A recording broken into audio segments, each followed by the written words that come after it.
Hello folks, I've seen some other folks searching around on YouTube about a similar problem that I just had on my 2012 John Deere 5055E. About a week and a half, 2 weeks ago, my son used it. When he got through with it, it was pretty dirty. He pressure washed the tractor. It was running fine. After he pressure washed it, he brought it back down here and put it in the shed where it lives. And the next time he came down here, it wouldn't do anything. The dash lights wouldn't come on. There was no sounds whatsoever. Of course, the tractor was in park. Everything was as it should be. And he had no idea what the problem was. I obviously expected that either the battery had just died, something had happened there, or we had a bad connection at the battery to the ignition switch. So he researched on YouTube and found the video out there about disconnecting the water pump relay, I believe it is, or the temperature relay right here. There's a number of those videos on YouTube. He disconnected that relay there. We still had no lights on the dash whatsoever. I got my tester and tested the battery. The battery was good.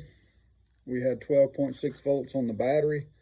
I tested the battery to the starter. There was 12.6 volts there.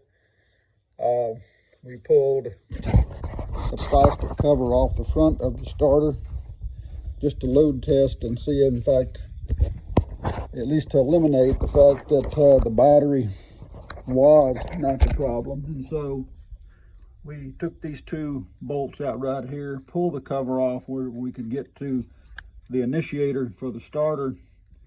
And when we crossed the initiator wire with the hot wire, then the tractor turned over.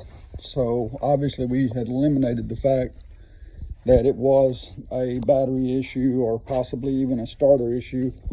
Starter issue wouldn't have caused the dash lights not to come on the tractor, obviously. The odd thing was that all of the lights, the headlights, the rear lights on the tractor were still functioning properly. The only thing was that the turn signals wouldn't work. That was something else that was odd. And so I contacted a buddy of mine who was fairly knowledgeable, especially on John Deere's, and he made a couple of suggestions. One of which, of course, was to test the switch, which I had already done, at least to my best ability. So we got up here and we pulled this panel off, 4 screws that holds the panel on for the switch key. And then, of course, when you pull that off, you got a better look at the back side of that. I tested to the hot wire coming to the ignition switch, and I had absolutely no fire to the ignition switch whatsoever. We had already tested to a degree the fuse box. You can see here the 30 amp fuse that goes to the ignition switch was tested positive for power. The only thing was we had no power whatsoever to the starter relay or to the starter relay fuse or to the starter here. So we knew that we had a problem of not getting power, as I said before, to the ignition switch.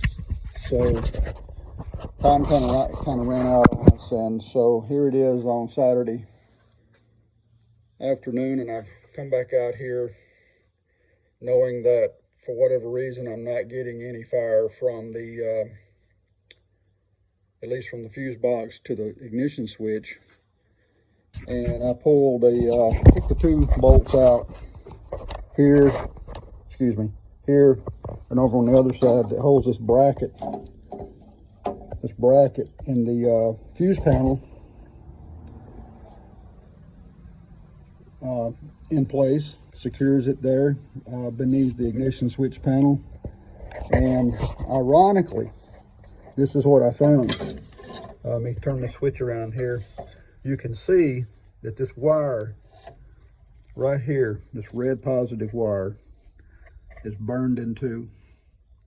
And that happens to be the one that comes off the starter side of the main ignition switch fuse back there. So that explains why I had power coming to the fuse and I had power leaving the fuse, but on the back side, this wire had burned in two. Now, another question I think probably for John Deere is, the fuse is good.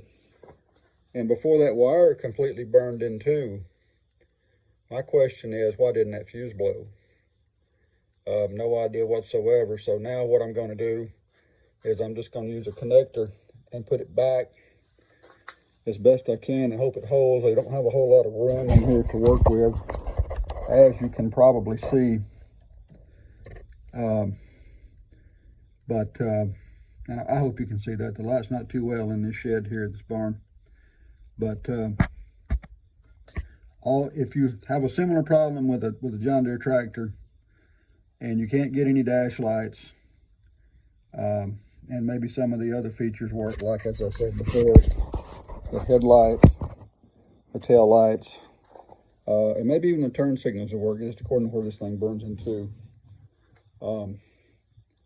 But you might want to pull that fuse box out and check the wires in the back, because as you can see from this video here, that wire burned in two. Now, whether that had anything to do with the fact this tractor was pressure washed, I kind of doubt it, unless the washing it caused something to short out. But at the end of the day, that fuse still should have blown before that wire burned in two. So if somebody out there's got similar problems, I hope this helps. And if it does, let me know. If you have any idea whatsoever about why that wire may have burned in two like that, then drop something down in the comments. And as I said again, I hope it helps some of you folks out there if you have a similar problem. Thanks a lot. Have a great day.